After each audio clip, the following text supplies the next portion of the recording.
ورحمة الله وبركاته. ازيكم يا شباب؟ عاملين ايه؟ يا رب تكونوا بخير. النهاردة ان شاء الله هنشرح لكم شابتر بسيط ان شاء الله يبقى بسيط على قلوبكم كده وافهمه لكم واحدة واحدة، اللي هو شابتر الاوتونوميك نيرفس سيستم. تمام. هشرح لكم في الاول خالص كده مقدمة بسيطة عن السمباثيك والباراسمباثيك. احنا دلوقتي مش هنقول كده الحاجات اللي هي الايه الفسيولوجي والكلام ده، انا سايبها لك. طبعا الحاجات اللي بتزود والحاجات اللي بتنقص والحاجات اللي بتعمل وتسوي، انا دلوقتي مش الفوكس بتاعي على ده بيعمل ايه وده بيعمل ايه. الحاجات دي فيسيولوجي مش هتتسيل عليها في الفارما. انا عايز اعمل فوكس بس. انا العلاج بتاعي ممكن اشغله على ايه ولا على ايه ولا على ايه بس. تمام. ده اللي احنا ان شاء الله هنشرحه لك واحده واحده. تمام. بس انا دلوقتي عايز اخش عليك بمقدمه كده بسيطه عن السمباثيك والباراسمباثيك والنيرف بتاعهم بيمشي ازاي والكلام ده كله. تمام. عايزك الاول بس تسمي الله كده. النهارده ان شاء الله هنشرح السمباثيك نيرفس سيستم، وباذن الله هنعمل فيديو لوحده للبارا سيمباثيك. تمام. وباذن الله هنقدر ان احنا نوفي يعني ونكفي فعلا كم المعلومات. واعمل لك كده مقدمه هي مش عليك في الكتاب، بس اقسم بالله من غيرها انت مش تفهم اي حاجه في الكتاب. تمام. عايزك بقى دلوقتي كده يا تجيب المشروب بتاعك، تجيب اي حاجه، الميه بتاعتك، يعني كل الحاجات اللي انت محتاجها جنبيك. وتمسك طبعا زي ما احنا متعودين التليفون بتاعك ترميه بعيد عنك تولع فيه. تمام. وتسمي الله كده وتقول رب اشرح لي صدري ويسر لي امري واحلل عقدة من لساني يفقهوا قولي وثبتنا عند السؤال فوق الارض وتحت الارض ويوم العرض عليك. تمام. بسم الله كده، وان شاء الله ان شاء الله كل حاجه هتبقى سهله، وان شاء الله ربنا يرزقنا الفهم. تمام. نعمل كده حاجه بسيطه. تخيل كده ده، ثانيه واحده القلم مش شغال. تمام. تخيل كده ان ده البرين. تمام. ده البرين ودي المظله وده السباينال كورد. ده البرين ستيم. تمام. وده السباينال كورد. تخيل بقى دلوقتي كده. تمام. ثانيه بقى واحده كده نرجع. تخيل ان ده الايه ده السمباثيك هنا فوق في المظله. تمام. وده الباراسمباثيك اللي بالاحمر ده. تمام. هينزل له دلوقتي كده النيرف بتاعهم هينزل من السباينال كورد. تمام. وهي ايه وهيروح ناحيه الاورجن. خلينا احنا خدنا اكزامبل مثلا الاورجن اللي هو الايه الهارت. تمام. الباراسمباثيك هيروح له، ودي النيرف اندنج، وده الايه والسمباثيك اهو، ودي النيرف اندنج. بس ثانيه واحده، احنا عارفين كويس ان هو مش بيروح دايركت كده زي الموتور، زي الايه زي السوماتيك. احنا عارفين كويس ان في حاجه اسمها في النص ايه في النص زي قناه كده اسمها ايه اسمها جانجليا، بتبقى هنا كده. تمام. بالنسبه انا عايز بس كده اوضح لك حاجه بالنسبه للباراسمباثيك. بتبقى الجانجليا دي بتبقى فين؟ بتبقى قريبه من الاورجن. تمام. بالنسبه بقى للجانجليا، بالنسبه للسمباثيك بتبقى ايه؟ بتبقى قريبه من السباينال كورد. يعني انت هتلاقي الجانجليا بتاعت الايه بتاعت السمباثيك فين؟ قريبه من السباينال كورد. يبقى احنا دلوقتي كده بالراحه خالص. الجانجليا بتاعه الباراسمباثيك، تعالى بس نكتب عليها كده بالراحه عشان نبقى ايه نبقى عارفين. دي البارا اهي، البارا سمباثيك باساتيك. شكلها كبرت قوي، مش مهم. سمباثيك جانجليا، نحط كلمة جانجليا فوق اهي، جانجليا. تمام. تمام. تعالى بس اما ناخدها كده بالدي، شكلها هتخرب. خربت، عيب. مش مشكلة، مش مشكلة. تمام. مش مشكلة. يبقى احنا عرفنا كده دي الباراسمباثيك، يبقى بالاحمر ده الباراسمباثيك، لكن السمباثيك اللي هي ايه اللي هي بالازرق، مش عايزك تتوه مني. يبقى احنا دلوقتي عرفنا معلومه اهي، ان الجانجليا بتاعه الباراسمباثيك بتبقى قريبه من الاورجن. تمام. والجانجليا بتاعه السمباثيك قريبه من السباينال كورد.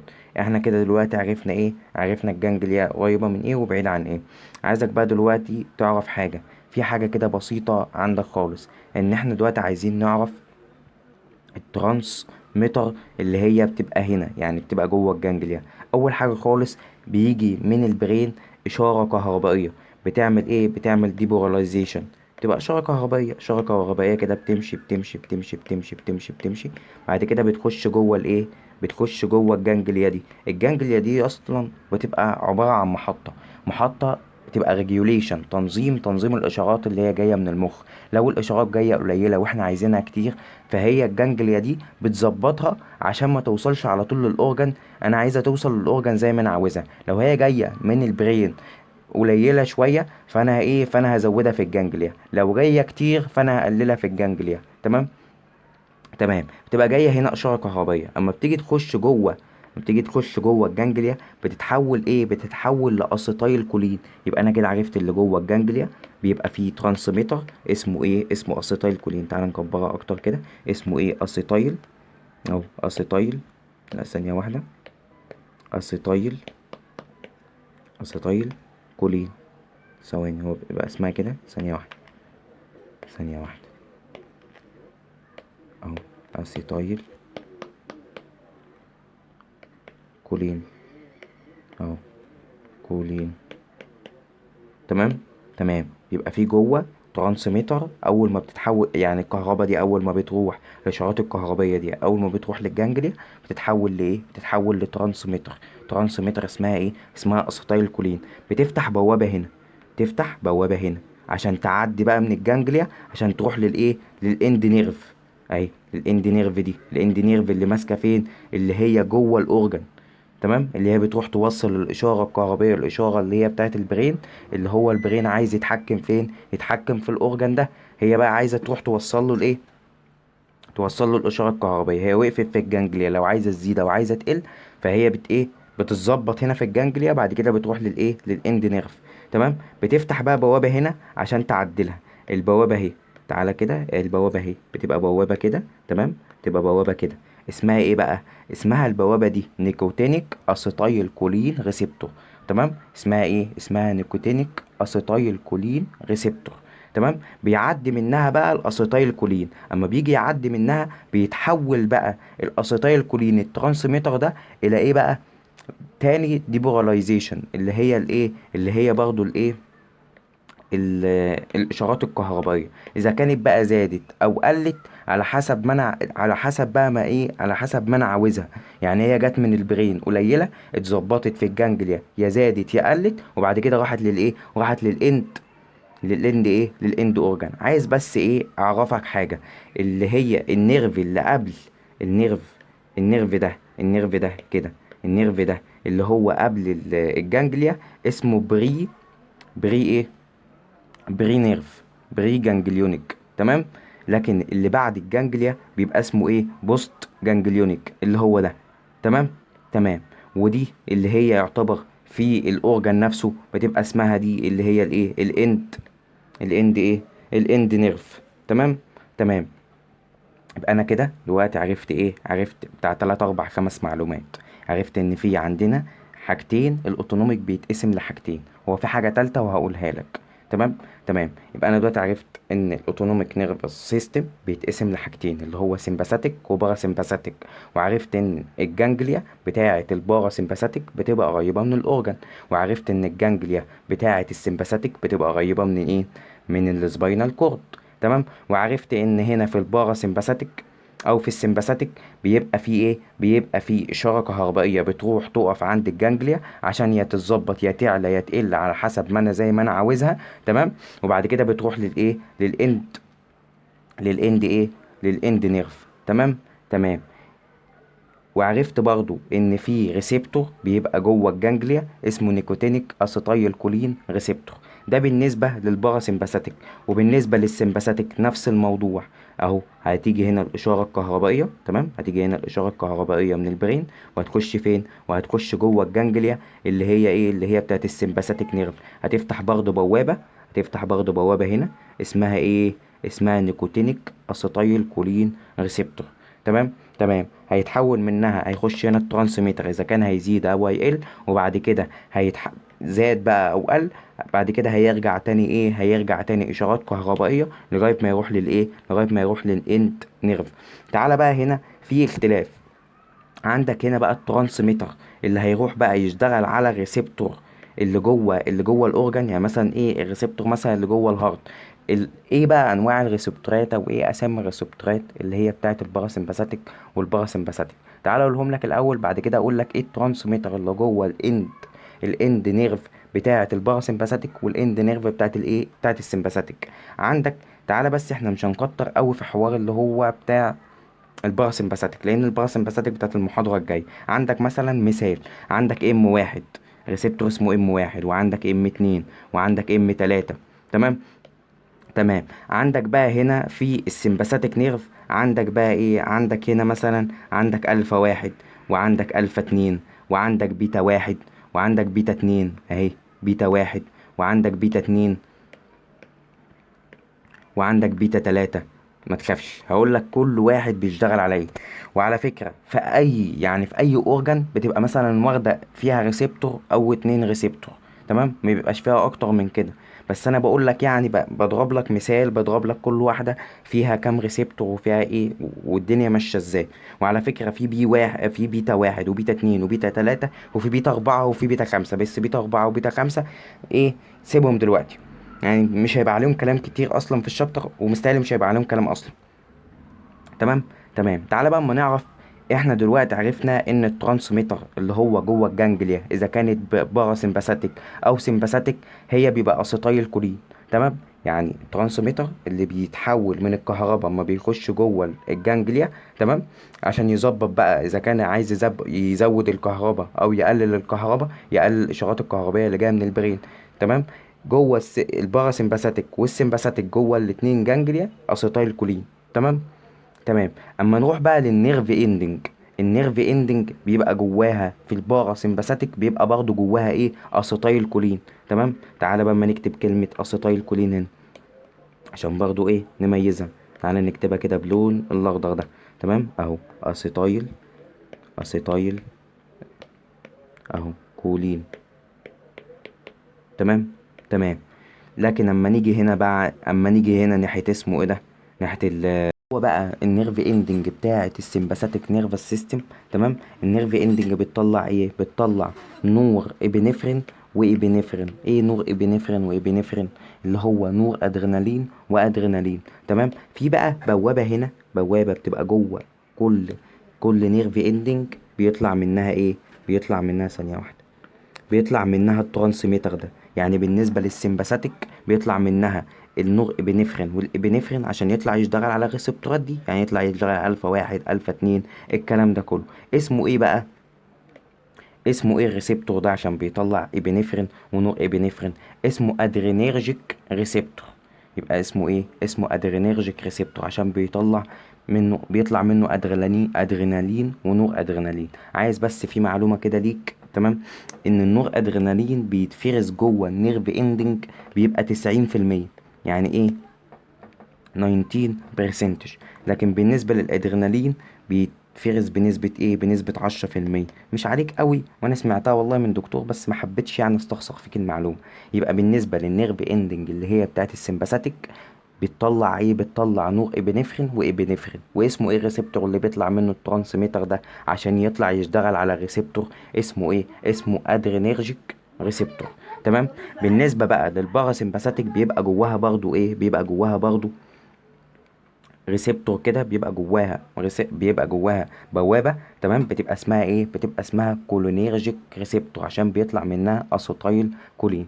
تمام. يبقى احنا كده دلوقتي عرفنا ايه، عرفنا كذا حاجة. عرفنا السمباثيك والباراسمباثيك، عرفنا بيطلع منها النيرف. تمام. وبالنسبة للجانجليا بيطلع، تبقى الجانجليا قريبة من الأورجان بتاعة الباراسمباثيك.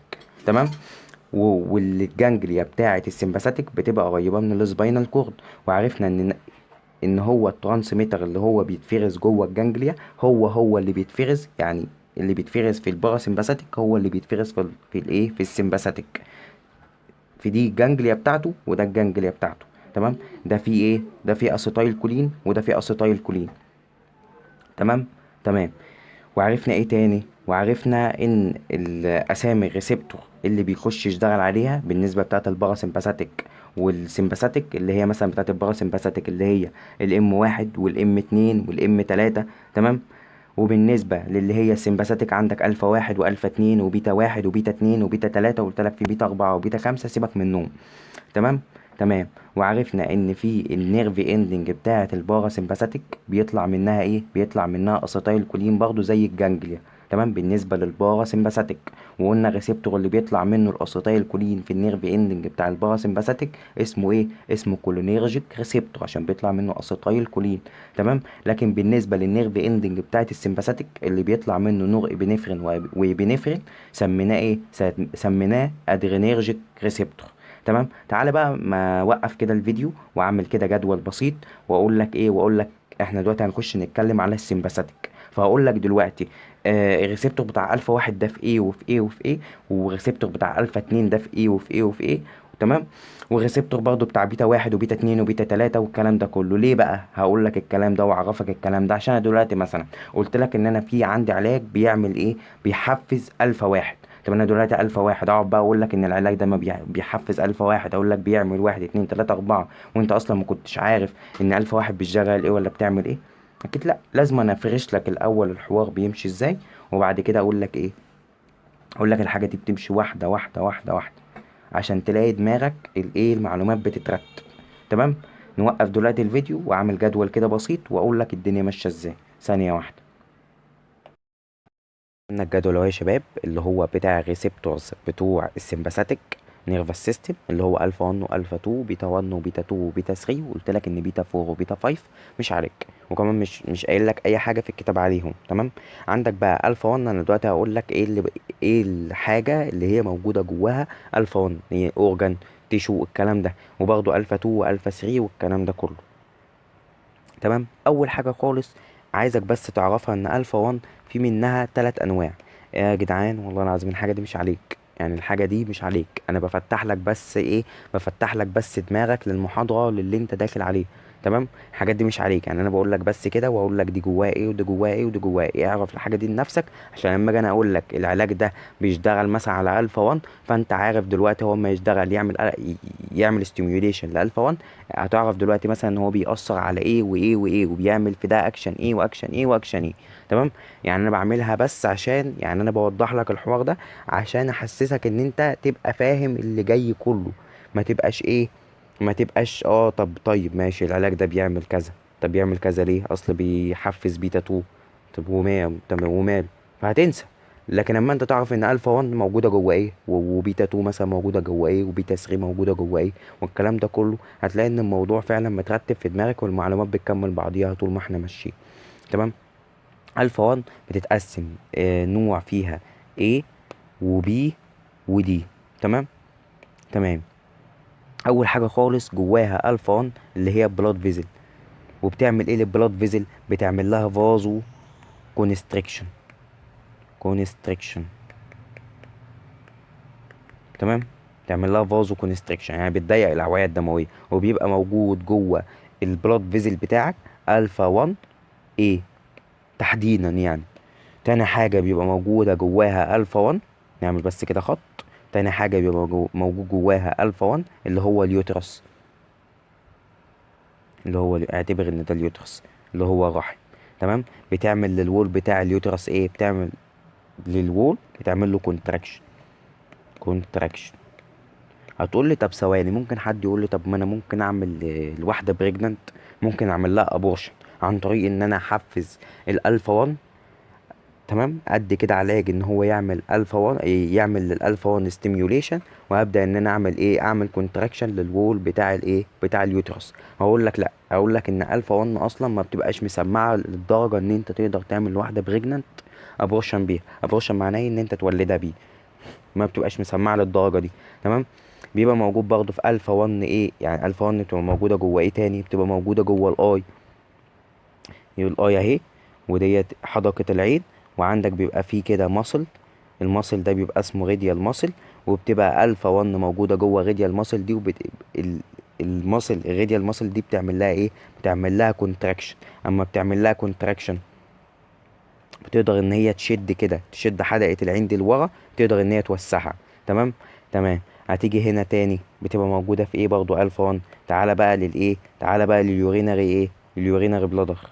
اليورينري بلادر اهي، اليورينري بلادر، اعتبر ان دي اليورينري بلادر، او تبقى موجودة جوه ايه، جوه كمان الجي اي تي، هتعتبر برضو ان دي الاستومك.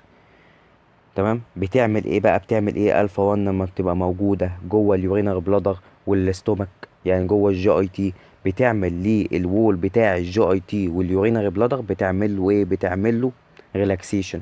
ريلاكسيشن او ريلاكسيشن. وبتعمل الاسفنكترات، بتعمل الاسفنكترات بتعمل لها كونتراكشن.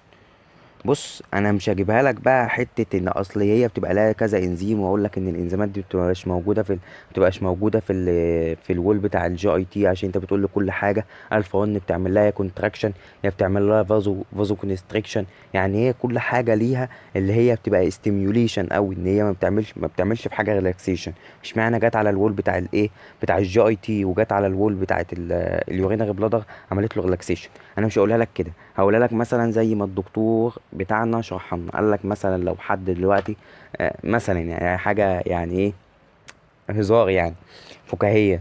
بيقول لك مثلا لو حد بيهجم عليه اسد، هل ان هو هيفكر ان هو ياكل ولا يشرب، ولا هو مثلا لو كان عايز يخش حمام هيفتكر اصلا ان هو عايز يخش حمام؟ فطبيعي ان هو يحصل للوول ريلاكسيشن، تمام، هيقدر ان هو يستوعب اكتر، وهيقفل الاسفنكترات عشان ما ينزلش من البيشنت ولا بول ولا ايه ولا ستول.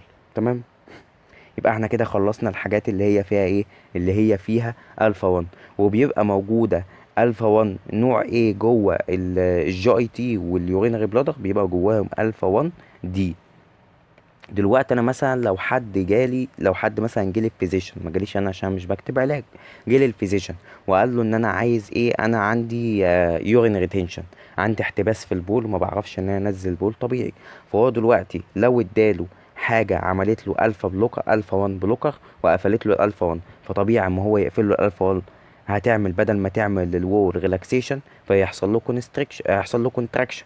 وهيحصل ايه للسفنكتر؟ هيحصل له ريلاكسيشن. وهيبدأ البيشنت يعمل ايه، هيبدأ ان هو بقى يعمل ايه، ينزل يورين.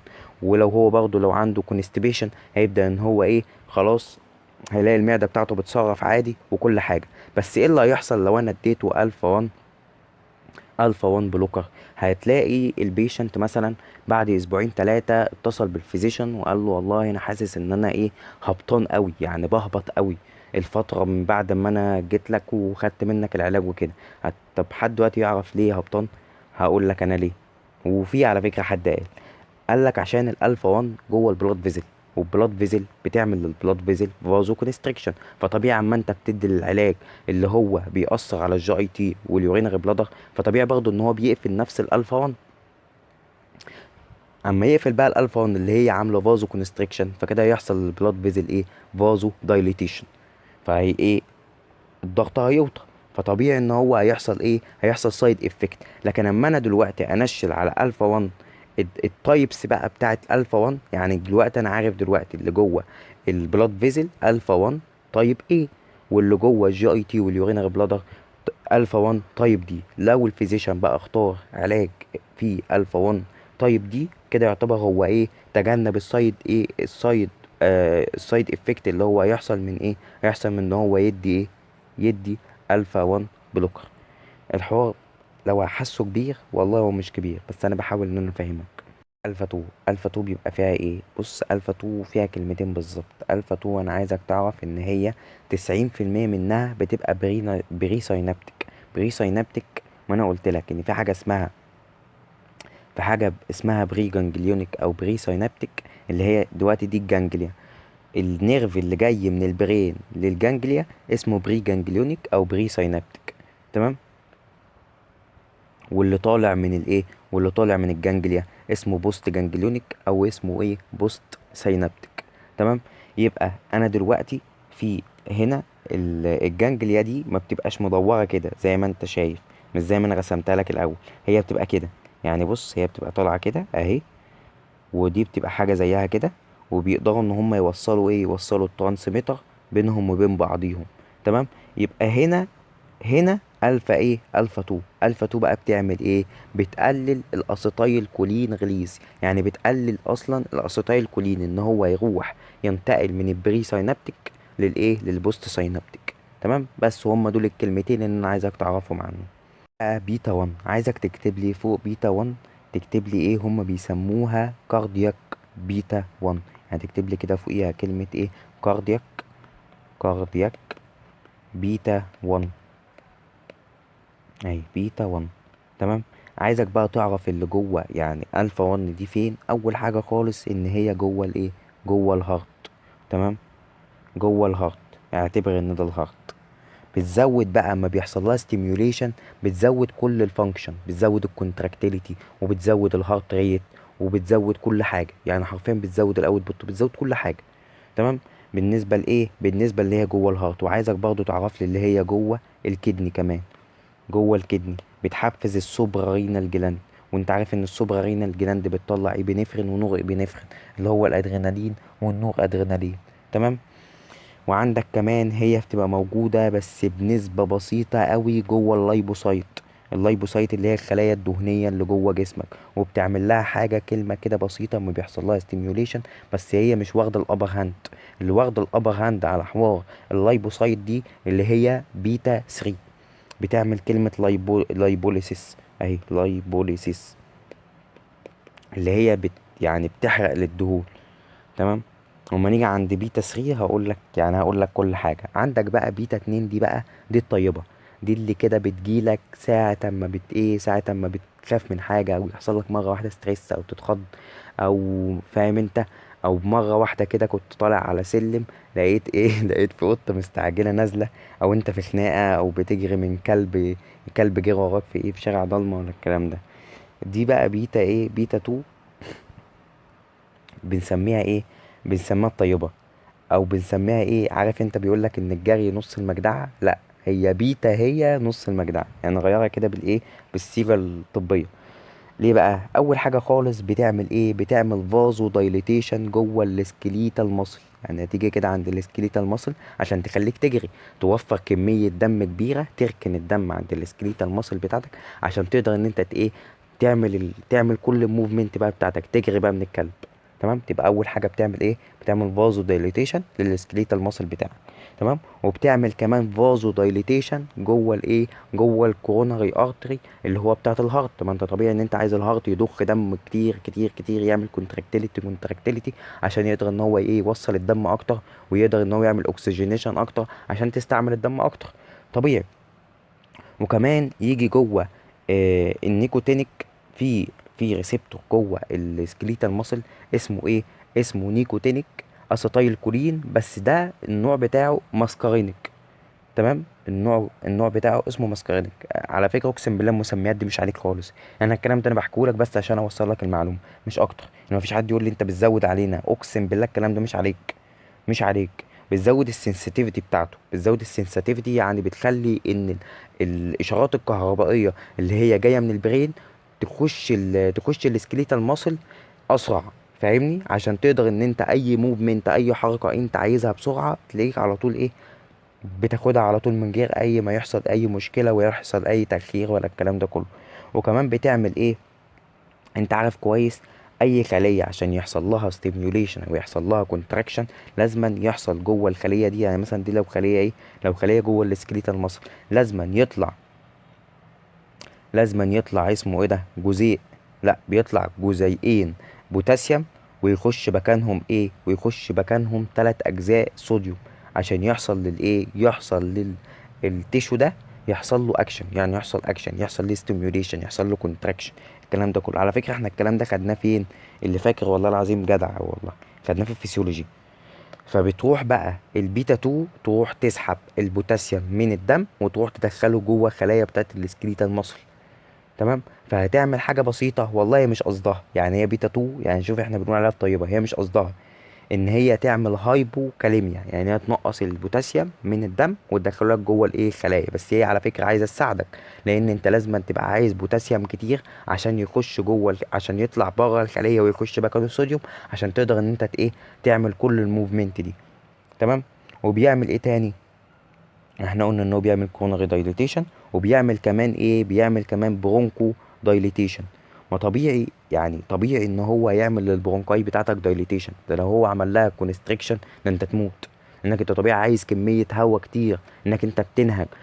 المفروض ان انت وانت بتجري تاخد نفس كويس اوي عشان تقدر ان انت ايه؟ يعني تواكب الخطر اللي انت فيه. وكمان بتعمل ايه كمان؟ بتروح على اللي اسمه ايه ده؟ بتروح على الليفر، تطلع منه كل الجلايكوجين وتحوله لجلوكوز، وتزود الجلوكوز كمان بتاع الدم، عشان كمان ايه؟ انت عارف الموفمنت بيبقى محتاج جلوكوز عشان يديك طاقة وان انت تقدر تجري وكل ده. وعشان تاكل كمان الخلايا اللي هي بيحصل لها ايه، بيحصل لها ستيميوليشن. ما انت عارف كويس ان الخلايا دي بتستهلك ايه، بتستهلك انرجي. وانت عارف من ايام الثانويه العامه ان جزيء الجلوكوز بيتحول ل 32 ايه، 32 جزيء اي تي بي. فاكر انت الكلام ده؟ وطبعا ده التنفس الهوائي، التنفس اللاهوائي. بلاش ادخلك في الحاجات دي عشان انت ايه، بتزهق.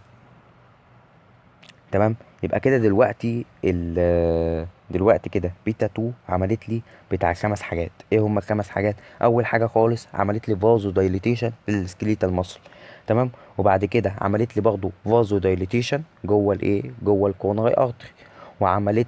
عملت لي مور سنسيتيفيتي، خلت ان النيكوتينيك اسيتايل كولين ريسبتور اللي هو جوه المصل، اللي انا قلت لك ان هو نوعه ماسكارينيك. تمام. خليته ان هو يبقى مور سنسيتيفيتي، خليته ان هو يستقبل اكتر اشارات من الايه، من البرين.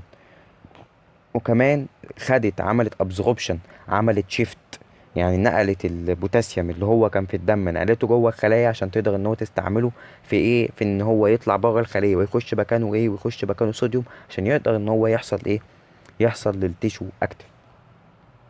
تمام. وده ادى ان هو يحصل هايبو كاليميا. وعلى فكره هي غصب عنها، هي بتعمل كده عشان تساعدك انت. وعملت كمان برونكو دايليتيشن، وعملت كمان اللي هو لايسيس، يعني كسرت الجلايكوجين اللي هو في الليفر، وزودت البلاد جلوكوز ليفل عشان تقدر ان انت تستعمله في الخلايا بتاعتك. وانا قلت لك تعالى بقى ما نخش على بيتا 3. وانا قلت لك ان البيتا 3 واخده الابر هاند في الايه، في اللايبو سايت، وبتعمل كلمه لايبوليسيس. واحد دلوقتي هيجي دلوقتي يقول لي طب ما طالما ان هي بتسيح الدهون والكلام ده كله، طب ما انا نستخدمها في الناس اللي هم الاوبستي. والله يعني بص، انا احبك وانت بتفكر، وان انت فعلا تعرف ان انت تستغل الحاجه ازاي. بس للاسف للاسف للاسف ان هي واخده بتعمل اللايبوليسيس دي، يعني بتكسر الدهون، بتحرق الدهون. يعني في الابر ايه، يعني في الابر من الابر بادي بارت، يعني الحته اللي فوق في الفيس، في الابر ليمب بس. يعني ولا بتعمل لمنطقه الابدومين، يعني ده الكرش ده مش بتنزله. فيا فرحه ما تمت. يعني انت لو عملت دواء وخليته ان هو بيتا 3 اجونست، فللاسف ان هو مش هيجيب لك النتيجه اللي انت ايه، اللي انت عاوزها. يبقى احنا كده دلوقتي عرفنا ببساطه خالص، دي المقدمه على فكره اللي انا كنت عايز اقدمها لك. عرفنا كده ببساطه خالص ان الفا 1 جوه البلاد فيزل بتعمل فازو كونستريكشن، وجوه اليوترس وبتعمل كونستريكشن. بس ثواني، في حاجة كمان نسيتها. جوه بيتا 2، بيتا 2 كمان بتعمل ايه، بتعمل ريلاكسيشن للايه، بتعمل ريلاكسيشن لليوترس. يعني دي زودها عندك، ان هي بتعمل ريلاكسيشن لليوترس. يعني اليوترس اهو بتعمل له ريلاكسيشن، ودي بقى مسمعه قوي. يعني ساعه الدينجرس، يعني مثلا واحده كده تروح للايه، واحده كده تروح للفيزيشن اللي هو بتاع النساء والتوليد، وتقول له والله انا ايه، انا حاسه ان انا كل شويه، انا لسه في الشهر السادس ولا السابع، وحاسه ان انا هيحصل لي ابورشن، يعني حاسه كل يوم بوجع جامد قوي. وده مش وقت، يعني ده مش الوقت اللي هي ينفع ان هي تنزل فيه الايه، تنزل فيه الجنين.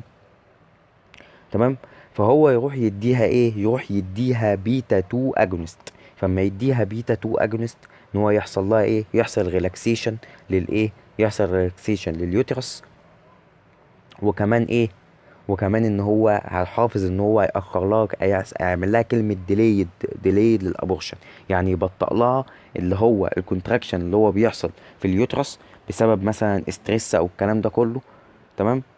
وهيعمل ديليد، يعني يأخر حتة الابورشن ده عند الايه، عند الست. وكمان برضه يعني هو بيتفرز بيتا 2. انا قلت لك ساعة الخطر، افرض مثلا واحدة بقى لها مثلا بتاع 15 سنة ما جابتش عيل، وجات يوم ما هي بقت ولية بريجنانسي، ولية ايه مش عارف انا بقول ايه والله، بقت ست يعني بريجنانسي وكده. تمام. مش عارف والله. لا مش هنقطع الفيديو، هنكمل. تمام. بقت ست يعني، بقت بريجنانت بعد 15 سنة، بعيد عن الخلفة والكلام ده، وربنا رزقها. حصل بقى وهي ماشية في شارع كلب جه وراها، فيعني خلاص كده بعد كل التعب ده يحصل لها ابورشن كده؟ لا. طبعا ربنا بقى عامل لنا ان هو بيتا 2 بيحصل له ستيميوليشن، انا قلت لك ساعه الخطر.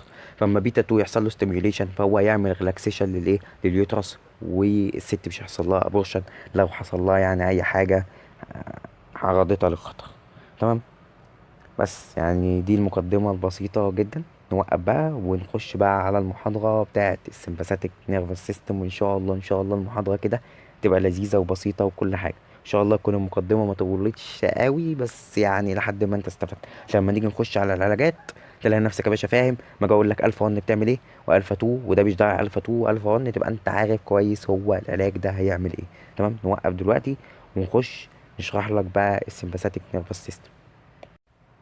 اول حاجه خالص في شابتر السيستم السمباثيك نيرفس سيستم، اول حاجه خالص بيعرف لك يعني ايه الاوتونوميك نيرفس سيستم.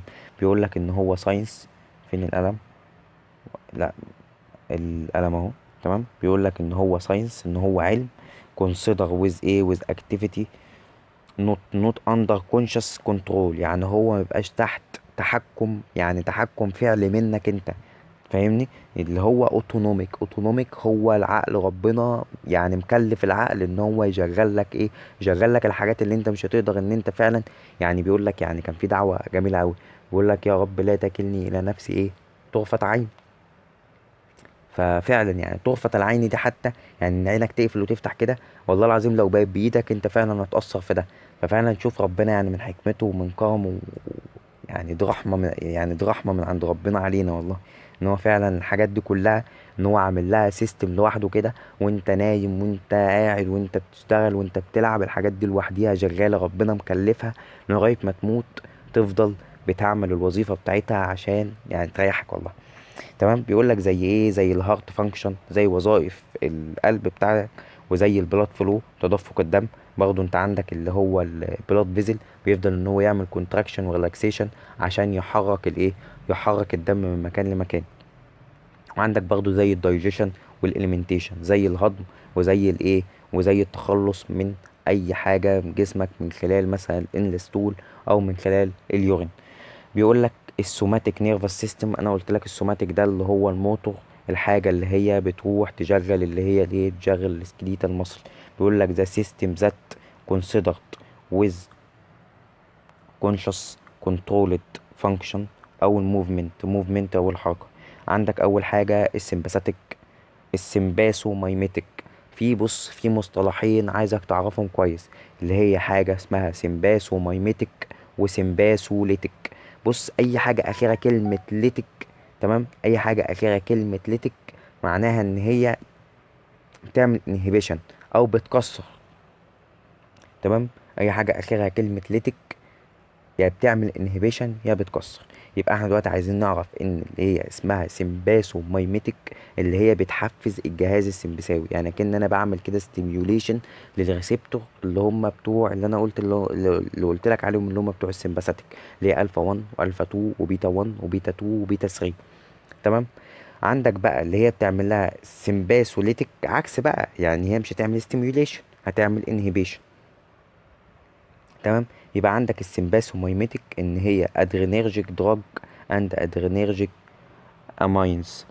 يبقى ادرينيرجيك دراج يعني حاجات شبيهة بالادرينالين، اللي هي او بتحفز الادرينالين. المهم ان هي بتعمل استيميوليشن، او حتى بيقول لك ار ستيميوليت. اهم حاجة كلمة استيميوليت، استيميوليت يعني تحفز، يعني انت دايما اربط جوه الديفينيشن ده كلمة استيميوليت. طالما قال لك سمباسومايميتك او بارا سمباسومايميتك، كلمة مايميتك معناها stimulation. تمام. بقول لك stimulate compound which mimetic، هي المفروض mimetic the effect endogenous agonist. يعني كلمة agonist دي برضو كلمة مهمة. agonist يعني ان هو برضو بيعمل stimulation. تمام. يبقى agonist زي عكسها كلمة antagonist. يعني المفروض كلمة antagonist هنلاقيها فين؟ هنلاقيها في السمباسوليتك. تمام. بيقول لك agonist of the ايه of the sympathetic nervous system. بيقول لك بقى ان السمباسوليتك، وانا قلت لك كلمة ليتك معناها ايه، معناها يا انهبيشن يا معناها ان هي بتكسر حاجة، عكس المايميتك قلت لك معنى كلمة مايميتك اما تيجي اذا كان السمباثيك او باراسمباثيك ان هي بتعمل ستيميوليشن. تمام. يبقى السمباسوليتك ان هي بتعمل ايه، بتعمل انهبيشن. هو حتى بيقول لك زي ميديكيشن، العلاج اللي هو ايه ذات ايه، ذات اوبسايز. اوبسايز ان هو بيعاكس، كلمة اوبسايز معناها ان هو بيعاكس الفانكشن، بيعاكس حاجة. بيعاكس ايه، بيعاكس ذا داون ستريم افكت. داون ستريم افكت اللي هي اللي هي الاشارات الكهربائيه اللي جايه منين، اللي جايه من البوست جانجليونيك نيرف. انت عارف ان في حاجه اسمها بوست وبري جانجليونيك. انت اكيد شفت الايه، شفت المقدمه اللي احنا عملناها. اما يجي بقى الترانسميتر اللي هي ما انا قلت لك ان في ترانسميتر بتبقى جوه الايه، بتبقى جوه الجانجليا، وبتبقى جوه كمان النيرف اندنج.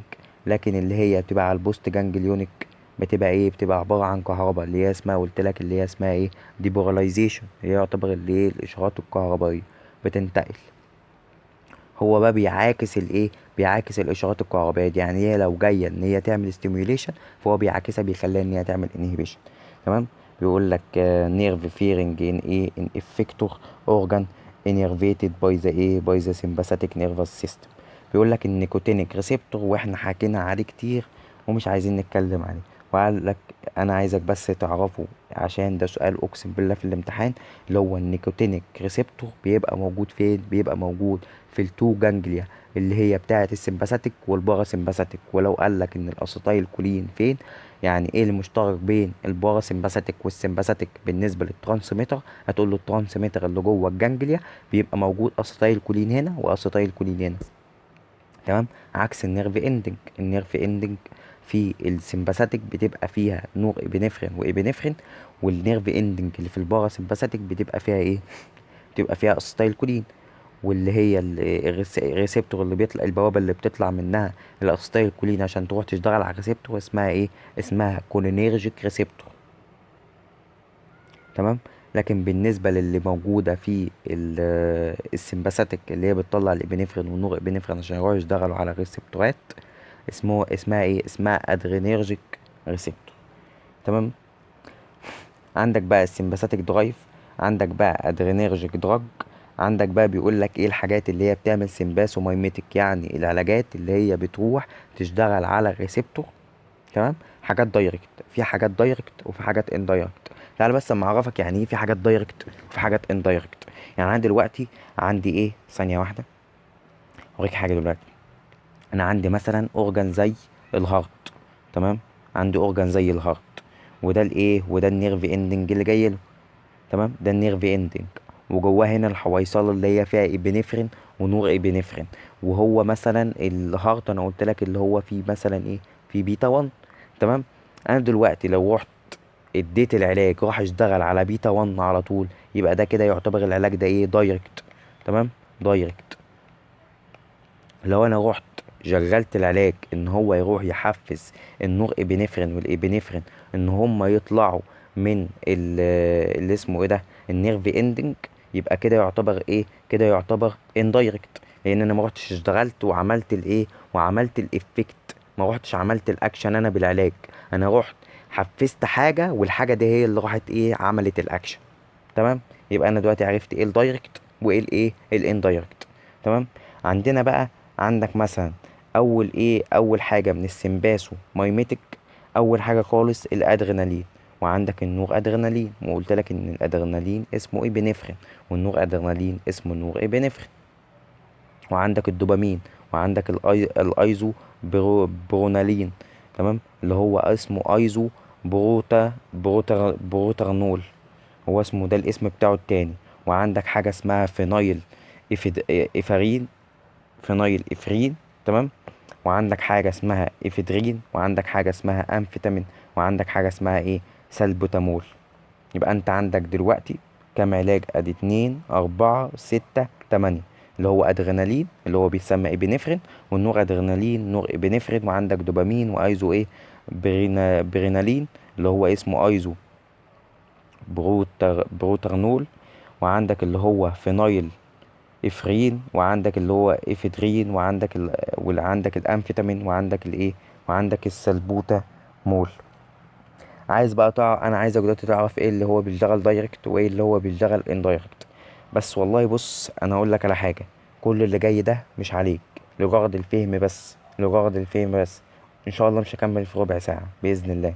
تمام. هقول لك الادرينالين سيلكتيف ولا نون سيلكتيف، بيروح يشغل كله ما بيروحش يشغل كله، الكلام ده كله. يعني هقول لك على كله كده، كل واحد بيشتغل ازاي. تمام. وفي حاجات مش هقول لك عليها، يعني ممكن مثلا اقول لك على 5 حاجات من دول بس. تمام. يعني مش عاوز اعديها لغايه ما انا اروح للصفحه اللي بعديها. تمام.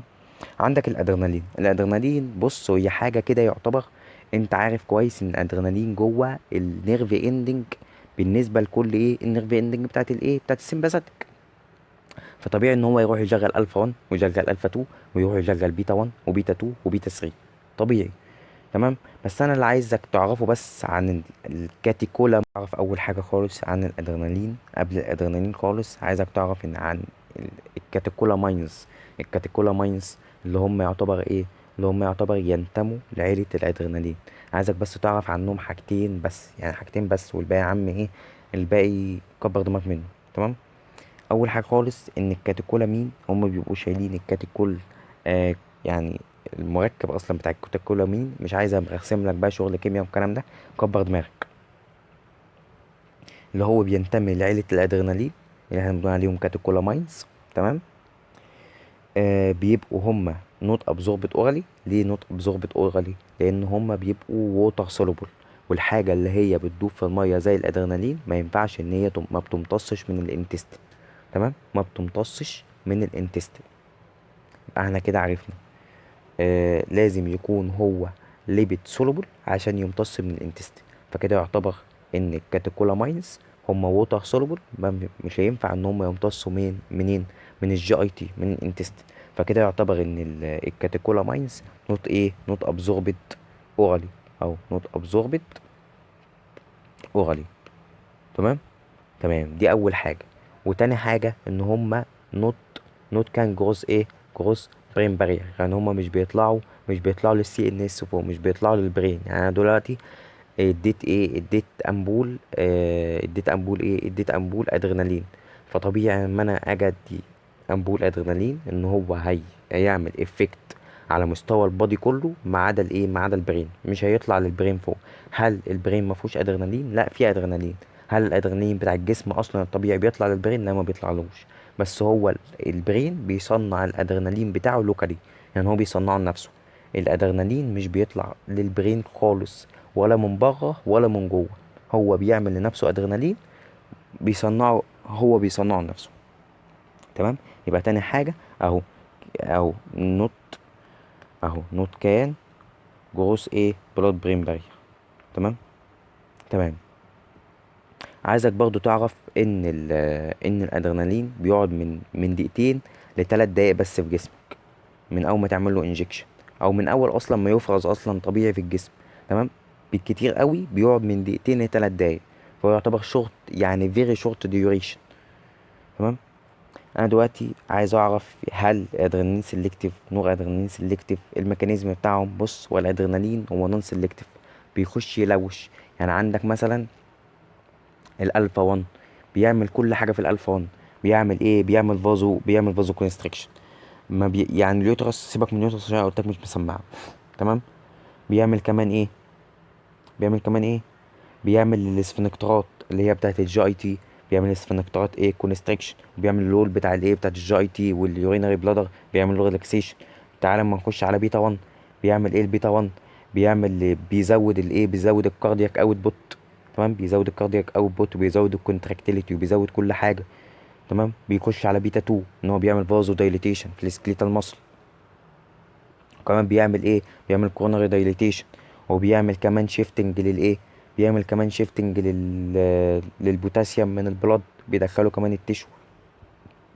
وبرونكو دايليتيشن. تمام. بيعمل كمان برونكو دايليتيشن. وكمان بيزود الجلوكوز ايه؟ بيزود الجلوكوز بلاد ليفل. يعني شوف الادرينالين بيعتبر بيحفز، يعني كون السمباثيك نيرفس سيستم هو بيخش يحفز كل حاجه حرفيا فيه. تمام. ده بالنسبه للادرينالين. بالنسبه للنور ادرينالين، هتقول لي طب ثواني بس، تعال ما نرجع للادرينالين. انت ليه ما اتكلمتش على الفا 2؟ ليه ما اتكلمتش عليها؟ ما انا قلت لك اصلا انت عايز دلوقتي تحفز السمباثيك نيرفس سيستم. فطبيعي اصلا انا قلت لك الفا 2 بتقلل اصلا الترانسميتر. فاعتبر انا مش هتكلم عليها. كمان هي اصلا اما انت بتيجي تدي انجكشن من بره زي الادرينالين، هي ما بتبقاش مسمعه قوي. لان انا قلت لك اللي هي بري ساينابتيك. يعني هي بتبقى قبل الجانجليا، بعيدا عن الاورجن اصلا. يعني ما بتعملش افكت على الاورجن. فاهمني؟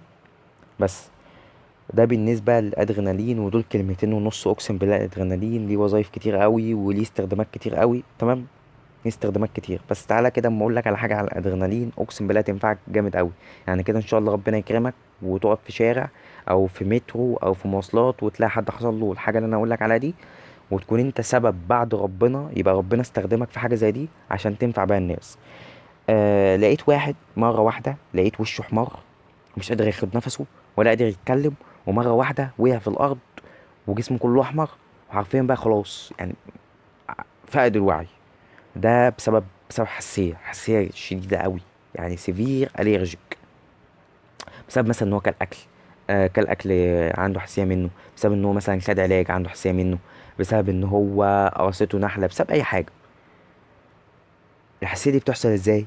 في حاجه اسمها ايه، في حاجه اسمها ماست سيل. انا مستاهل على فكره شرحت البتاع دي في الجنرال فارماكولوجي. الماست سيل دي بتبقى جواها زي ايه، زي حويصله كده، بتبقى شايله الهستامين. الهستامين ده يموتك، حرفيا الهستامين ده يموتك. الهستامين ده بيطلع اول ما بتفجر كده، اول ما بتفجر الماست سيل، يعني اي حاجه كده بتعملك حساسيه بتروح تفجر الماست سيل دي. لما بتفجر الماست سيل بيطلع منها الهستامين. الهستامين ده بيعمل حاجتين ألعن من بعض. أول حاجة خالص بيعمل فازو دايليتيشن. يعني أول حاجة خالص بيعمل إيه؟ بيعمل فازو دايليتيشن، بيوقع السيركيوليشن بتاعت الإيه، بتاعت المريض اللي هو جاله إيه؟ جاله سيفير أليرجي. فبتلاقي مرة واحدة اللي قدامك اللي جاله الحساسية ده وقع من طوله، وقع فقد الوعي في الأرض. يعني حرفيا الإيه؟ السيركيوليشن بتاعته كلها وقعت. وتاني حاجة الهستامين بيعمل كمان برونكو كونستريكشن، يعني كمان بيضيق كمان البرونكاي، بتلاقي كده الراجل اللي هو جايله اليرجي ده مرمي في الارض، تلاقيه مش قادر ياخد نفسه. اما انت بقى في نفس الوقت ده يبقى معاك انجكت بتاع اللي هو الادرينالين، وتديله ادرينالين، الادرينالين بيعمل عكس الكلام ده. تعالى بقى اما اقول لك، مش انا لسه قايل لك دلوقتي الادرينالين بيعمل ايه؟ قلت لك ان الادرينالين هيروح يحفز كون السمباثيك نيرفس سيستم. اول حاجه خالص بالنسبه للفازو دايليتيشن، هو احنا عندنا الادرينالين بيروح يحفز الالفا 1، وانت عارف ان الالفا 1 بتعمل فازو ايه، بتعمل فازو كونستريكشن. تمام. وانت عارف برضو ان الادرينالين بيروح يحفز بيتا 2، والبيتا 2 قلت لك ان هي بتعمل برونكو دايليتيشن. فكده يعتبر هو عمل حاجتين عكس الحاجتين اللي الهستامين عملهم. فكده يعتبر انت نقصت البيشنت اقسم بالله، يعني من حاجه لو يعني تلت ساعه بالظبط في الحاله بتاعته دي وهيضاي هيموت. تدي بقى البيشنت في الوقت ده، هل تديله الانجكت اي في؟ لا ما تديهالوش اي في، تديها له ولا تديها له حتى سبكوتينيوس، لان انت عندك ان الادرينالين بيدى سبكوتينيوس، وبتديه انترافينوس، وبتديه كمان انترا ماسكولار. تديه يعني أأمن حاجة إن أنت تديله بيها الأدرينالين في الوقت ده، تديله بيها الأدرينالين انترا ماسكولار. تديله فين بالظبط؟ في اللاترال ساي. يعني شفت أنت فوق ركبتك كده، حط إيد وحط إيد فوق، يعني تحت بالظبط، يعني شفت انت تحت بطنك اول رجلك من فوق خالص، حط ايد كده اللي هو الحته اللي بين ايدك اللي هي فوق الركبه، والحته اللي بين ايدك من تحت الحته اللي على طول بدايه رجليك، الحته دي كده الحته بقى البرانيه. يعني انت اقسم كده الحته اللي هي ايه، اقسم الحته اللي باقيه بين الايدين الاتنين دي، اقسمها كده، والحته البرانيه اللي هي اسمها اللاترال ساي. يعني انت لو مش متخيلها حاول ان انت تكتب على جوجل لاترال ساي. الحته دي بقى اما انت تيجي تديله فيها الانجكت، هي اسرع حته بيمتص منها الادرينالين، بس اكيد مش اسرع من ان انت تديها ايه، تديها انترافينوس. بس انا ليه بقول لك ان انت تديها له انترا ماسكولار؟ بقول لك ليه ان انت تديها له انترا ماسكولار، لان انت كويس ان انا ليه ما بديش انا ليه مش بدي للبيشنت الادرينالين انترافينوس؟ عشان انت عارف كويس ان الادرينالين قلت لك ان هو بيحفز، يعتبر السمباثيك نيرفس سيستم، بيحفزه ككون، يعني بيحفز يعتبر السمباثيك نيرفس سيستم كله، بيروح لكل الايه، بيروح لكل ريسبتور. تمام. فهو طبيعي ان هو يعدي على بيتا 1. فهو لو انا اديتهوله انترافينوس، فهو هيروح بالكم الكبير قوي اللي انت هتديله الامبول بتاع الادرينالين ده كله، هيروح على الايه، على الكاردياك، هيمشي في السيركيوليشن ويروح على الايه، ويروح على الهارت. فطبيعي ان هو ممكن يزود اول كونتراكتيليتي ويزود اول هارت ريت، وممكن يعمل لك يوصلك لفعلا اريزميا، وممكن يحصل لحاجه اسمها ventricular fibrillation، اللي هو حرفيا الفنتريكل يفضل يضخ يضخ يضخ يضخ يا دوبك، ولا يلحق ان هو ياخد دم ولا ان هو يطلع دم، يا دوبك كده كده كده كده على طول. فاهمني؟ فكده البيشنت ممكن يضاي منك، يضاي حرفيا. فاهمني؟ فغلط. يعني انت كده بتأذيه اكتر لو انت اديتها له انترافينوس. انترافينوس تديها بس في حالة واحدة، اللي هي الايه، اللي هي كاردياك اريست. اسف لو انا مطول عليك، بس والله العظيم عايز افهمك. تقول انت لسه لحد دلوقتي في الادرينالين، معلش هنخلص لك الباقي كله على طول. النور ادرينالين سيلكتيف يعني 90% بتشتغل على الفا 1، يعني 90% هي فازو كونستريكشن. النور ادرينالين دي امتى تستخدمها؟ اما يجيلك بيشنت حرفيا في سيفير هايبوتنشن. يعني لما يجي كده الفيزيشن واحد يخش عليه ايه اسمه ايه ده، الطوارئ، وهو واقف في الطوارئ، ويلاقي واحد عنده سيفير فازو اسمه ايه ده، هايبوتنشن، ضغطه واطي قوي. هل تفتكر ان النور ادرينالين هيدوله انترافينوس؟ برضه غلط. النور ادرينالين بتمسكه كده، بتمسكه على مثلا 500 مللي صلاين، تمام، 500 مللي صلاين، وتدي الامبول، تحط الامبول في 500 مللي صلاين دول، وتفتح له ريت مثلا 15 ايه، 15 ولا 20 دروب في الايه، دروب في الدقيقه، تمام، ويعمل لك فازو كونستريكشن وكل حاجه. تقول لي طب ما هو اذا كان هو في الالفا 1 90%، ايه اللي هي فيها 10%؟ البيتا 1، تمام. ما بتبقاش مسمعه قوي، يعني النوع ادرينالين مش بيروح ياثر قوي على البيتا 1، مش بيروح ياثر قوي على الايه، على الهارت.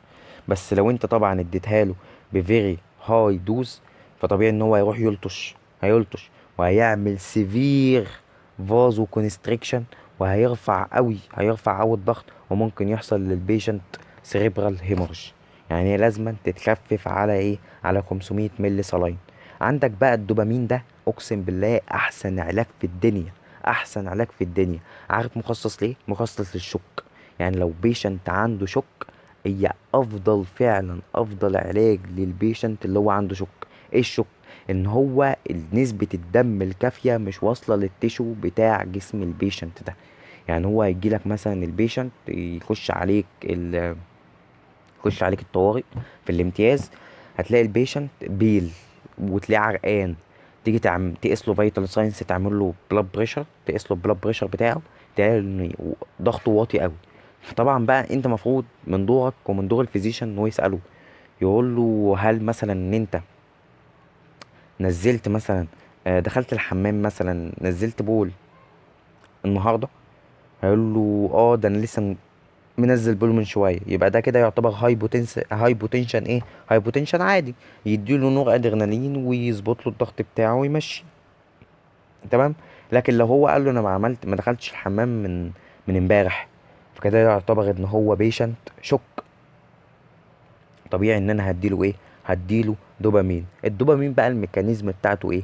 لازما على فكره بقى، عشان اقول لك بقى الايه، اقول لك يعني لازما اقول لك حاجه قبل ما اقول لك بقى الميكانيزم بتاعته. اول حاجه الدوبامين برضه بيتعلق على ايه، على 500 مللي صلاين، تمام. وبيتعلق يعني حرفيا، يعني الفلو بتاعه بيبقى فيري لو. يعني ممكن تدي للبيشنت يعني 5 دروب بري مينيت. هقول لك ليه. لان الدوبامين ده بيتقسم ل3 حاجات. في السمول دوز اول حاجه خالص بيعمل فازو، يعني اول حاجه خالص بيعمل فازو دايليتيشن للايه، للميزنتريك اريا، كمان للكدني. الميزنتريك اريا دي اللي هي البلاد فيزل اللي بيعتبر مغطي كل حاجه في الابدومين. شوف كل بقى الاورجنز اللي في الابدومين دي، بيروح يعمل فازو دايليتيشن. يروح مثلا للكدني ما هي طبيعي ان في شك، يعني في بروبلم في البرفيوجن، اللي هي نسبة الدم الكافية اللي هي مش يعني اللي هي واصلة للأورجن فيها مشكلة. فطبيعي ان هو اما يجي يعمل فازو دايليتيشن، فهو هيركن الدم عند الأورجن دي عشان يغذيها الأول، تمام. دي في السمول دوز. لكن اما تيجي بقى على الانترميديت دوز، يعني انت ما انت كل ما انت يعني انت بص، انت دلوقتي فاتح الايه، فاتح فيري لو فلو بالنسبة للايه، بالنسبة للدوبامين. هو بيزيد واحدة واحدة. اول حاجه خالص اما يجي يخش الجسم، هيبدا ان هو خلاص هو كده في السمول ايه، في السمول دوز، هيروح يعمل فازو دايليتيشن للميزنتريك اريا، تمام. تمام. هيبدا ان هو يزود الايه، يزود البلاد فلو للكدني. هيبدا ان هو مثلا يظبط البلاد فلو للايه، للاورجن والكلام ده كله، عشان الحاجات دي اللي هي ممكن لو فضل ممنوع عنها الدم شويه شويه هتبقى الحاجات دي irreversible، وممكن يحصل لها نيكروزس ويحصل لها فيلير والكلام ده كله. اما يفضل بقى الفلو ينزل واحده واحده واحده واحده، هيبقى اما الدوبامين يقعد يتراكم شويه في الدم، هيوصل للانترميديت ايه، للانترميديت ايه دوس. واما يوصل للانترميديت دوس هيروح يحفز ايه، هيروح يحفز البيتا 1، وهيزود الكاردياك اوتبوت. ادي كده ظبط تاني حاجة. اما يتراكم بقى اكتر يوصل لللارج ايه، لللارج دوز، هيروح يشتغل على الالفا 1 ويعمل فازو كونستريكشن. يبقى كده يعتبر الدوبامين ده من اجمل اقسم بالله العلاجات للناس اللي عندها شك. اول حاجه خالص راح ضمن الايه، ضمن الاورجن عشان ما يحصلهاش فيلير ولا يحصل لها اي حاجه. تمام، ولا يحصل لها نيكروزس ولا اي حاجه. راح ضمن الاورجن وعمل فازو دايليتيشن للميزنتريك اريا.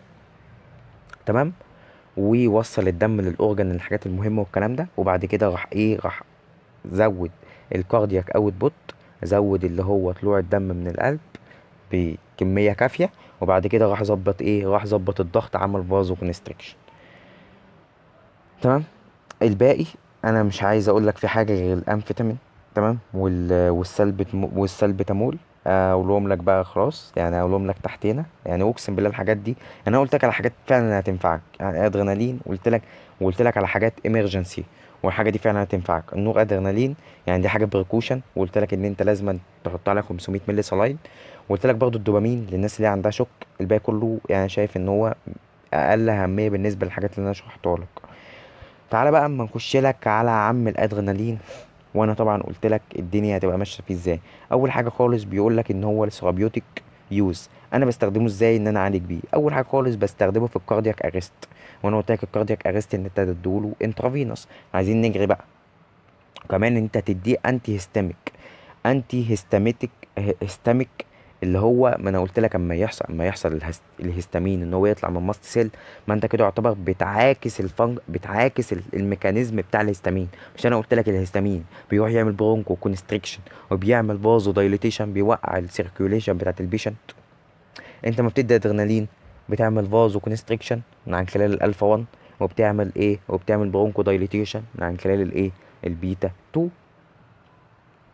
وانتي اليرجيك، عشان انا قلت لك لما بيحصل للواحد اليرجي انت بتروح تديله ايه، تديله الادرينالين. فالكلام ده طبيعي. وكمان بتقدر انت تستخدمه في البرونكوسبازم، البرونكيال، البرونكيال ازمه. مش انت عارف ان البرونكيال ازمه بيبقى عند البيشنت برونكو كونستريكشن؟ وانا قلت لك ان الادرينالين بيروح كمان بيروح يحفز كل ريسبتور. تمام، فيعتبر ان هو يعدي على البيتا 2 وهيعمل برونكو ايه، برونكو دايليتيشن. وده كلام طبيعي. وكمان بيشتغل ايه، بيشتغل في اللوكال نيزل هيموستيزس، وبيشتغل في النيزل كونجستنت. يعني ايه كلمة كونجستنت؟ يعني مزيل للاحتقان. تعالى بس اما اقول لك بس يعني ايه، ليه بيشتغل هيموستيزس وليه بيشتغل كونجستنت، ليه الكلام ده كله. بص تعالى مفسرها لك. مش انا قلت لك ان الادرينالين بيروح يشتغل على كل ريسبتور، ومن اول الريسبتورات اللي هو بيروح يشتغل عليها اللي هي الفا 1 اللي هي بتعمل فازو كونستريكشن. فطبيعي اما يعمل فازو كونستريكشن، تخيل واحد مثلا اما الدنيا بتبقى حر، مناخيره بتنزف، بتلاقيها بتنزف لوحديها. ليه؟ الكابيلاري دي بيتفتح. فطبيعي هيروح للفيزيشن، هيروح للدكتور يقول له والله انا لما بتبقى الدنيا حر وملمس مناخيري وكده الاقي مناخيري بتنزف. فهيروح الفيزيشن هيروح يديله ايه، يديله نيزل دروب. هيقول له ايه، هيقول له حط منها مره الصبح ومره بالليل مثلا، يعني مثلا. انا ما اعرفش هي بتتحط مره في الصبح ومره بالليل ولا 3 مرات، ما اعرفش. المهم هي بتعمل ايه، فازو كونستريكشن. هتخنق الايه، هتخنق البلاد فيزل ده فهتضيقها. فحتى لو حصل للمريض ده، حصل له ان هو ينزف اما الدنيا بتبقى حاره، او يلمس مناخيره او يرتبط في مناخيره، فهتبقى نسبه الدم اللي هتنزل قليله، لان حاصل للبلاد فيزل ايه، فازو كونستريكشن. تمام. بالنسبه بقى لكلمه نيزل دي كونجستنت، يعني مزيد للاحتقان. يعني لما يكون البيشنت مزكم، حاسس ان على طول جوه النيزل ايه، جوه النيزل حاسس ان جواها سكريشن على طول، مخاط على طول. ده هنعمل له ايه؟ ما طبيعي اللي هو اصلا، يعني مثلا دي الايه، دي اللي هي الجلاند اللي بتطلع السكريشن اللي جوه النيزل. مش مفروض ان هي وصل لها بلاد فيزل؟ بلاد فيزل ده اما تتخنق لما يحصل لها فازو كونستريكشن تقل الدم اللي واصل للايه، للي واصل للجلاند اللي هي بتطلع السكريشن، فطبيعي ان هي هتقلل السكريشن، فهي هتزيد عنده الاحتقان او الزكام اللي عند الايه، عند المريض ده. فهمت؟ بيقول لك كمان ان هو بيستخدم للهايبر جلايسيميك. مش انا قلت لك ان هو بيروح يطلع الجلايكوجين من اللي اسمه ايه ده، من الليفر، عشان يحلله ويزود بيه الجلوكوز في الدم عشان تستعمله في حالة الخطر. تمام. بيقول لك كمان ان هو بيستخدم في الهايبر ايه، بيستخدم للهايبر تنسف. تمام. ان هايبوتنسف ايه، ان هايبوتنسف كيسز، يعني لما تلاقي بيشنت عنده هايبوتنسف، بتبتدي انت تديله ادرينالين عشان تظبط له الضغط بتاعه، او تديله نور ادرينالين، عشان انا قلت لك دي اللي هي ايه، يعني النور ادرينالين اللي هو سبيسيفيك للناس اللي هي عندها emergency hypotension. تمام. تمام.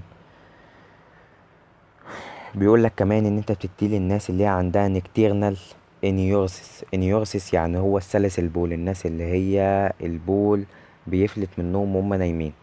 ليه انت بتعمل كده؟ مش انا قلت لك ان انت عندك ان الالفا 1 بيعمل ايه اللي اسمه ايه ده، اليورينري بلادر، اعتبر ان دي اليورينري بلادر.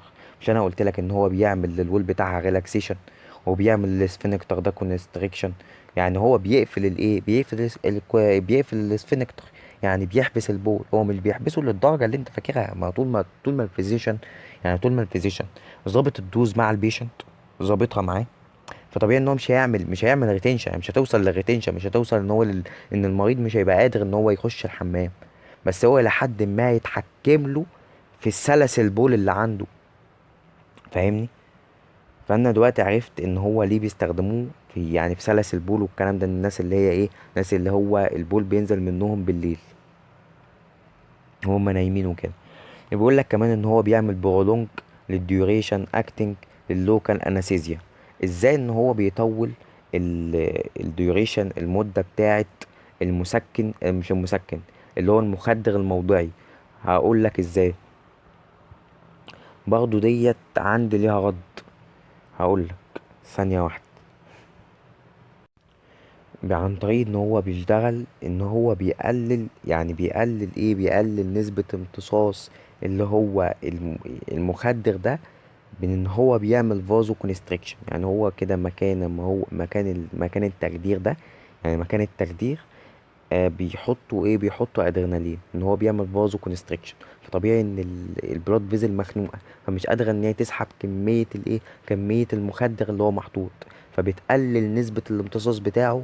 يعني بدل ما هو يمتص في دقيقتين مثلا، هيقعد يمتص في ربع ساعه، لانه يمتص منه كميه صغيره كميه صغيره كميه صغيره كميه صغيره، عكس ما بتكون مش مديله ادرينالين. هتكون ساعتها الايه، البلاد فيزل معمول لها فازو دايليتيشن، وهتقدر ان هي تعمل ايه، ابزوربشن لايه، لكل انستيزيا اللي هي المخدرات يعني، والكلام ده كله. الامفيتامين، انا ما كلمتكش احنا هنا الوقت خدنا، اما انا قلت لك الحاجات الدايركت والاندايركت، عندك كل ده دايركت، يعني بص، عندك كل ده دايركت، حرفيا كل ده دايركت، ما عدا الافيدرين والامفيتامين، كل دول بيشتغلوا اندايركت، وانا قلت لك معنى الدايركت والاندايركت. بس انا مش عايز ازود عليك. بص، عشان بس في ناس بتقولك ان انت بتقول حاجات مش علينا او الكلام ده كله. عايز اقول لك على حاجه، كل ما انت بتربط حاجه بحكايه، الحاجه دي عمرها ما بتسيب دماغك. يعني انت لو هتحفظ الحاجه كونها كده وخلاص، مهما تحفظها هتنساها. فانا بحاول اقسم بالله، يعني اشوف فيديوهات واتعلم من هنا شويه واتعلم من هنا شويه، واجيب معلومه من هنا شويه ومن هنا شويه، عشان اجمع لك حكايه كبيره، وافهمك الدنيا، واحكي لك لكل حاجه حكايه، عشان اخليك الحوار يثبت في دماغك. لكن لو انا قريت لك بس كده البي دي اف، هتقول لي اه تمام عاش والكلام ده، وبعدين يعني ما انت برضه هتعوز برضه ان انت تتعب، ابقى انا كده ما ساعدتكش في حاجه. لكن اما انا اعمل لك جو للمحاضره، حتى لو هي كبرت، بس انا عندنا ان انا عم احكي لك حكايه، واعمل لك لكل حاجه جوه المحاضره حكايه، فعمر ما الحاجه دي هتسيب دماغك. فاهمني؟ بس يبقى انت عندك دلوقتي عرفت ان الافيدرين والامفيتامين ان هما ايه، اندايركت. تمام، بيشتغلوا اندايركت، وانا قلت لك الدايركت معناها ايه والاندايركت معناها ايه. عندك بقى الامفيتامين ده عامل زي المخدرات، بيخليك كده يعني جسمك ما بيحسش بالتعب خالص، بيخليك ان انت فايق مش عايز تنام ومش جعان. تمام، مش جعان خالص، وان المود بتاعك فوق خالص، يعني جميل، يعني جميل قوي. وتحس ان انت كده يعني بص، حاسس بكل حاجة جميلة والمود بتاعك حلو، وعايز تشتغل وعاوز انتاجية ومفيش تعب ومفيش اي حاجة. وحتى بيقولك stimulate the motor area and mental mental activity، يعني هو بيزود بيزود يعني الاكتيفيتي بتاعت المنتال بتاعت العقل بتاعك، حتى هو بيقولك للبرين. تمام. وبيزود كمان، هو بيقول لك elevated للمود. هو بيقول لك use as physical stimulation، يعني ان هو بيحفز الفيزيكال بتاعتك وما يحسكش بالفتيج. وحتى بيقول لك ان هو بيقلل السنس للفتيج. يعني انت لما تيجي لكلمه امفيتامين تقول ان هو عامل زي المخدرات. هو على فكره هو خلاص اتمنع اصلا، اتمنع بقاله كتير قوي. يعني انت لو دلوقتي نزلت الصيدليه وقلت للصيدلي انا عايز امفيتامين، هيبص لك من فوق لتحت، ممكن يشتمك كمان. وحتى بيصنف ان هو انتي فاتيج. تمام. وبيعمل كمان ستيميوليت للمضلري ريسبيراتوري سنترز. بيقول لك يوز از اناليبتيك. وكمان بيحفز بيحفز الانالجيزك افكت للمورفين. يعني ايه الكلام ده كله؟ معلش والله انا صوتي هدي مره واحده، عشان اقسم بالله انا فعلا عايز انام. الساعه بقت واحده اصلا. معلش كلنا تعبنا يعني. ربنا عمره ما هيجازي حد فعلا غير على، مش لازم ان انت تتعب قوي، بس لحد ما يشوفك ان انت بتحاول. تمام. بيقولك ان هو يعني بيحسن اللي هو يعني بص انالجيزك، اللي هو المسكن بالنسبة للمورفين، الإفكت بتاع المورفين. وأنت عارف إن المورفين ده يعني حاجة كده، يعني أنالجيزك برضه بيعتبر بيتصنف زي اللي هي الحاجات اللي أنا قبل كده قلت لك عليها في الجنرال فارماكولوجي، اللي أنا قلت لك عليها اللي هي بتتصنف من المخدرات والكلام ده. هي زي المورفين، والمورفين ده بيتصنف من المخدرات، والأمفيتامين بيتصنف من المخدرات. بيقولك إن الأمفيتامين بيحسن المسكن ده، بيحسن الإفكت بتاعه. تمام. وبيقول لك ان هو كمان بيعمل ديكريز الابابتيتد دي معناها اللي هي الشهية، بيقلل الشهية بتاعتك، بتحس ان انت مش جعان ومش تعبان ومش اي حاجة. وبيقلل الفود انتيك. وبيقول لك ان هو يعني انت ممكن تعالج بيه الاوبستي، يعني ان انت بيخليك ان انت ولا مش جعان ومش بتاكل كتير، وحاسس ان انت مش تعبان، وحاسس ان انت مودك حلو، وحاسس ان انت متحمس وقادر ان انت تعمل كذا حاجه. بيزود لك المينتال اكتيفيتي. هو بيديت كمان للمود، بيزود المود بتاعك. وكمان ان هو بيستخدم لحاجه اسمها الباركين سونيزم، اللي هو شلل الرعاش. حاجة اسمها سلبوتامول. قلت لك ان السلبوتامول ده، انا بس عايزك تعرف كويس ان السلبوتامول ده اللي هو سيلكتيف اكتب كده جنبيه سيلكتيف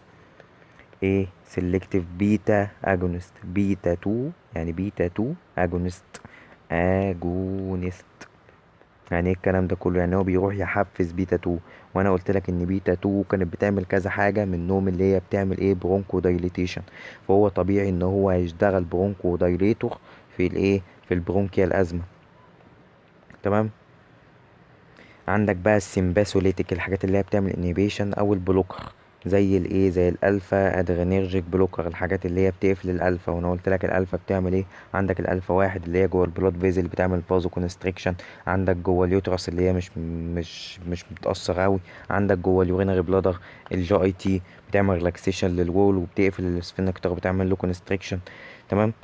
بيقول لك ان هي بتستخدم في الهايبو بتستخدم اسمه ايه ده بتستخدم عشان تعمل بيها هايبوتنسيف. طبيعي. مش انا قلت لك ان انت لما بتيجي تحفز الالفا 1 بتعمل فازو كونستريكشن وبترفع الضغط؟ فطبيعي ان انت تستخدم بقى الفا ادرينرجيك بلوكر، يعني انت تقفل الالفا فهتقلل الفازو كونستريكشن، فيحصل فازو دايليتيشن، فهتعمل هايبوتنسيف. زي الدراج اسمه بروزاسين. تمام. الدراج بتاع اللي هو الالفا ادرينرجيك بلوكر هو اسمه بروزاسين. وعلى فكرة البروزاسين السؤال ده جه في الميد ترم، يعني حاول كده تعمل عليها هايلايتر. تمام. عندك بقى البيتا ادرينرجيك بلوكر. وانا قلت لك ان البيتا بتعمل كذا حاجه. يعني انت بيتا واحد كانت بتركز على الهارت، وكانت بتركز على السوبرا رينال جلاند، بتزود كل الفانكشن بتاعت الهارت. وعندك البيتا 2 قلت لك انها بتعمل كذا حاجه، منهم بتعمل فازو دايليتيشن للسكيليتال ماسل، وبتعمل فازو دايليتيشن للبلاد فيزل بتاعت السكيليتال ماسل، وبتعمل فازو دايليتيشن للكوروناري ارتري، والكلام ده كله. ما انا قلت لك على الكلام ده كله. تمام. فطبيعي ان هي برضو هتستخدم عشان تعمل بقى هايبوتنسف، تبقى هايبوتنسف دراج. تمام. عشان تقلل الضغط. وعندك كمان منها علاج اسمه بروبرانول بروبرانولول. وعندك ان هو بيستخدم ثيرابيوتيك اليوز بتاعته للهايبوتنسيف، يعني انت تعمل بقى هايبوتنسيف وانتي اريثميك. وعندك كمان اللي هو انتي اريثميك. اريثميك معناها كلمة ريثميك اصلا معناها ايه؟ آه معناه الايقاع بتاع الايه، الايقاع بتاع القلب. انت عارف ان الايقاع القلب اللي هو اسمه لبطب لبطب لبطب لبطب، ده الطبيعي. لكن بقى اللي هو مش طبيعي الايقاع بتاع القلب، اللي هو القلب بتاعه ملخبط، عنده اريزميا، اللي هو اسمه لبطب لبطب لبطب لبطب لبطب لبطب كده. ان هو الايقاع بتاعه مش منتظم. فانت بتديله بيتا بلوكر. ما انت عارف ان البيتا الاجونست بتزود اصلا الكونتراكتيليتي، وبتزود اللي بتزود الهارت ريت، وبتزود كل حاجه بالنسبه للفانكشن بتاعه الهارت. فانت لما تدي بيتا بلوكر يعني انت هتقلل الفانكشن بتاعه الهارت. تمام. فهتقلل كل ده، هتقلل الورك بتاعته. يعني هتقلل حرفيا كل حاجه، يعني كل الفانكشن بتاعه الهارت. طبيعي ان انت هتظبط الايه، هتظبط الايقاع بتاع الهارت بالعلاج ده، بالبيتا بلوكر. وعندك كمان البيتا بلوكر بتشتغل انتي ايه انجينال. ليه بقى انت انجينال؟ مش انا قلت لك ان الانجينا ايام ما احنا كنا بنشرح ايام البالغين، مش انا قلت لك ان الانجينا دي بتبقى هي بسبب ان نسبة الدم الكافية مش واصلة لعضلة القلب، عشان عضلة القلب بتبقى شغالة يعني بتشتغل كتير، فهي بتبقى عايزة دم كتير بسبب ان هي مش واصل لها مش بسبب ان هي مش واصل لها الدم اللي هي عاوزاه، بيحصل اللي هي الانجينا. يبقى انت اما تقلل ال... الورك بتاع عضلة القلب، يعني انت تقلل الشغل بتاعها، فهتحتاج دم قليل. فالدم القليل اللي هو وصل لها هيكفيها، وهتمنع ايه؟ هتمنع كلمة انجينا. فعشان كده هي اسمها ايه؟ انتي انجينا. وكمان بتشتغل بروفلاكتيك اجونست في الاكيوت اتاك. تمام. للمارجن هيدك. وعندك كمان في علاج تاني البيتا بلوكر اللي هو اسمه اتينولول. مؤاخذة يا جدعان على النطق. اتينولول. بس كده احنا خلصنا كده السمباثيك نيرفس سيستم. فاضل لنا بس الباراسمباثيك. الباراسمباثيك اقسم بالله صغير. هتقولي طب يا اسطى ده انت صفحتين ونص، صفحتين وش وظهر و... ووش كمان قعدت فيهم كل الوقت ده؟ زي ما انا قلت لك، والله العظيم والله العظيم انا بحاول اربط لك كل حاجه بحكايه عشان ما تنساش. بحاول كل حاجه حرفيا اربطها لك بحكايه عشان ما تجيش في الامتحان تقول يا انا كنت حافظ دي فين. لا، انا كنت سامع ان دي حكايه، اه دي جت عشان كده ودي جت عشان كده هتلاقي نفسك حرفيا بتتذكر كذا حاجه بسبب الحكايه اللي انا حطيتك في مود كامل فيها. انا والله العظيم مش مصدق نفسي ان أنا خلصت المحاضره. الحمد لله الذي هدانا لهذا وما كنا لنهتدي لولا ان هدانا الله.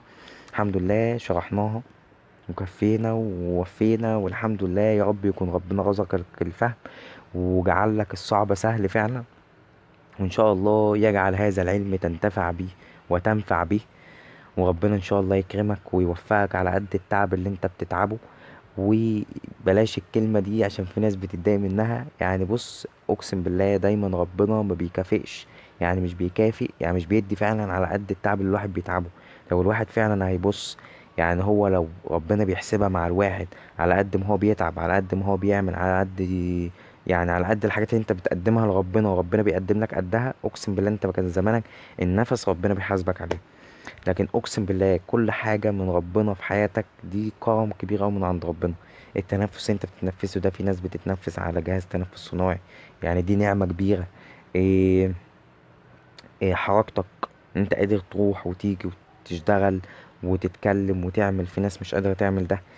إيه، دي نعم كتير أوي. يعني نعمة الصحة دي لوحديها أكبر نعمة ربنا أنعمها عليك. يعني فاهم؟ يعني سيبك من أي نعمة تاني. نعمة ان ربنا يكرمك في الامتحان دي نعمة كبيرة قوي. نعمة التوفيق، نعمة الكرم، دي نعم كتير قوي. واحد يعني مش هيدي درس ديني، مش عايز اطول عليك اكتر من كده. فاللي انا بكلمك فيه ان ربنا مش بيدي الواحد فعلا على قد تعبه، بيدي الواحد على قد كرمه. فاهمني؟ فربنا يا رب يجعلنا من الناس اللي فعلا ربنا بيدينا على قد كرمه، مش على قد تعبنا. تمام.